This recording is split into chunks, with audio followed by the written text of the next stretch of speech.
Hi, welcome back to Guessagaingaming, playing Necromunda Underhive Wars. And as promised in the last video, we're just going to take a look at House Escher, which is one of the 3 original gangs you get in the base game. I've been playing with one of the DLC gangs, which are House Escher. The DLC is only a few pound, but I didn't buy it for quite a while after I've been playing because I wanted to make sure I really liked the game and decide whether I really thought that I needed the extra content, even though it's not much money.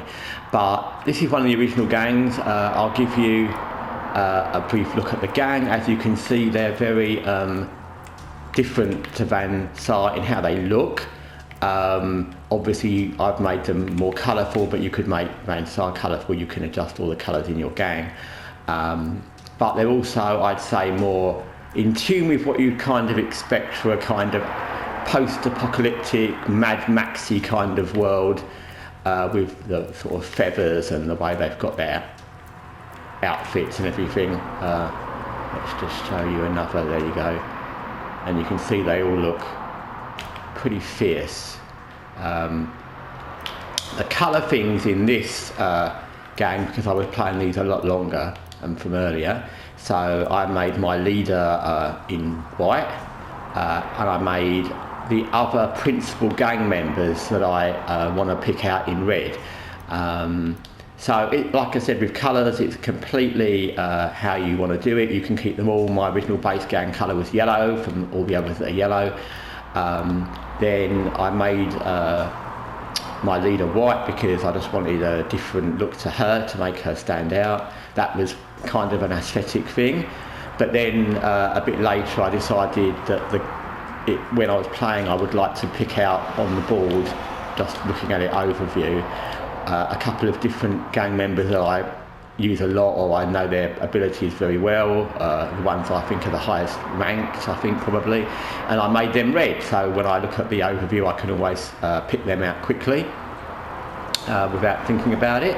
But you can, like I said, you could make all of one type of gang member. You could make all your, let's just show you, there's recruitment. You could make all your brawlers or all your heavies one colour, and all your mechanics another colour, and your servo techs another colour. You can decide what you want, or you might want to just make them all one colour, because it's entirely up to you. So it's all completely free to choose. So anyway, there's the gang. As you can see, I've pretty much filled up my gang. I always leave one space, which is partly so I can move people in and out easily, and also in case I suddenly want to get somebody else. I mean, I've got quite a lot of money in this gang, so I could buy somebody new, but the gang's pretty high leveled already, so we'll go back to that page. There you can see operations. This would be a new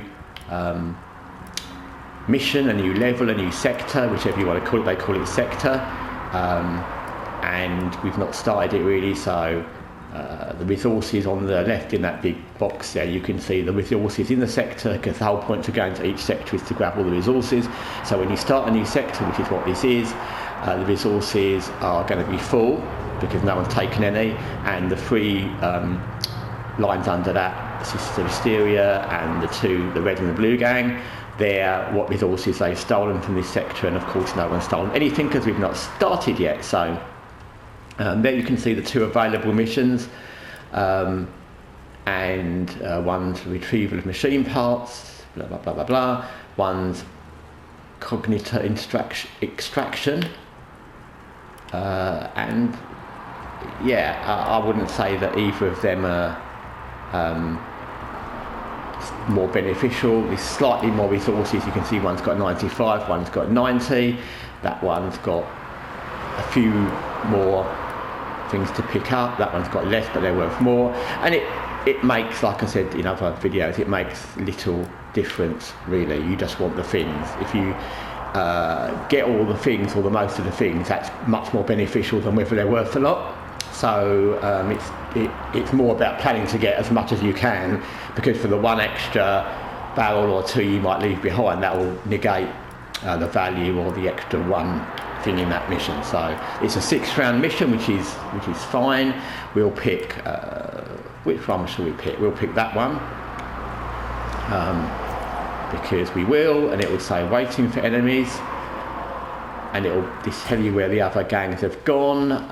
In this thing, it will do each one in turn. So there's the blue gang, aces and eights, and they've gone to the other mission, which means the red gang will either go to our mission or they'll come to the blue gang mission, and whichever mission they don't go to, the other gang will get a kind of buy. So let's just see where they go. Of course they come to ours, which is good because it's good for the video. But so what that will mean in essence, as you can see from the board on the left, the blue gang has now got 95 resources because nobody challenged them in that mission. They just went there and got it for free. That can happen to your gang. It can happen to another gang. It might never happen in a whole sector, but it happened this time. So they've got 95, which is a thing to bear in mind because you need to know what they've got. You can raid other during the level and the sector. You'll discover their bases, and if the blue gang have already got 95, which is quite a lot, if they end up with quite a lot of resources, you can raid their base and steal their resources, and that's good, number one, because you get the resources, and number two, because you're taking them from them. So that can always be good. So it's something to keep an eye out on. So we'll load up and we'll see how this level looks. Like I said, if this level is an interesting looking level, interesting for a demonstration point. They're all interesting to play. And I've played a lot, and I find that because you can alternate gang members, because each gang you fight is different in each sector, because you never know how many different gangs are going to oppose you, the placement of gangs. I always find them interesting, each one. There's never one level or one mission even that's exactly the same as the last. Of course, there's recurring themes, but I've never found one that's like, oh no, this is exactly the same, this is getting boring. They're all a bit different. They all take different things to think about when you're doing them. And I'll see let's see what this is going to be. So it's a heat-sinked Epsilon 73, which means nothing other than it's there. So okay, that's very good. That's actually exactly what we wanted to see. So as you can see from this diagram overview, this is what I was talking about in the other game, in the other videos. This is actually more common than the ones we got in the previous videos I made. As you can see, this is really multi-level. It's not just one level and another level.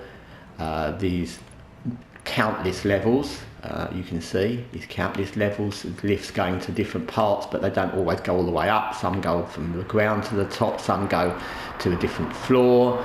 There's also sometimes enclosures where you go inside, but there's not one here, but that doesn't matter. So this is quite a big level. There's a lot to it, you can see, and as I said in the other games, sometimes levels are simple, and they're quite easy to go through. Everyone goes to the same place. This is a big level. The orange caskets are reasonably spread out, as you can see. The fact there's only one other gang, that can be beneficial or detrimental, because the fact there's only one other gang means that if they decided to start in a place very far away from us, it means that you might end up in a conflict with them for at least a few turns. Whereas if there's two other gangs, usually number one, they'll be near you, or one of them will be, and two, they might fight each other and kill each other off. So, or at least kill a number of each other's gang members off. So, like I said, there's no, this is great, this is bad, this is just different. So, just to show you and see where the other gang go to start with, we'll just pick here. Always try and pick somewhere, I try and pick somewhere anyway, that's kind of, we go first and we don't know where they're going. So we're going to go here. The reason I'm going to pick this one randomly is it's not that far from a lift to go straight down to the ground. There's a jump point, intact jump points, like I said, are the solid line, so we could go up there or use that one to go right across to over there, plus this one we could fix that goes down there. So there's a lot of options for when we're here, and we could probably jump down as well physically. So we'll just pick somebody to go here, and then we'll see what they do. So we'll go here, we picked our queen, just because it's there. They picked their leader, their king, queen, whatever. And they've gone right over the other side. So that makes this, again, that's going to make this mission different, because normally, as you saw in the last one, often they'll come quite near you and you'll end up with conflict straight away. And this one, yes, you can get conflict pretty quickly because they could use traversal areas to get to us fast, but they may not. They may just go try and grab crates. They may not even make a rush at us. So, and then you have to decide, like, do you want to fight, or do you want to set up overwatches, or do you want to just go for crates? You don't absolutely have to fight the other gang. Let's just see, there's an extraction point there, and this one there. So there's 2 extraction points. Sometimes there's only one, this one is 2. So in theory, we could use that extraction point, which is nearer us and them, leave them to play around with that one, and we could try and grab some crates and just run to that extraction point and maybe not have any conflict.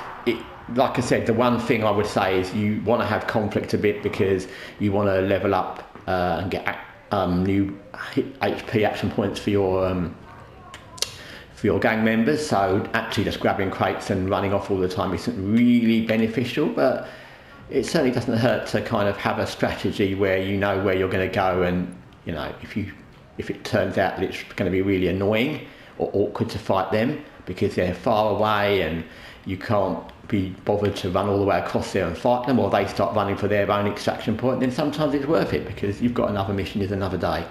So anyway, I'm going to leave this video at this moment. I've shown you quite a bit of House Escher. I've shown you how they look.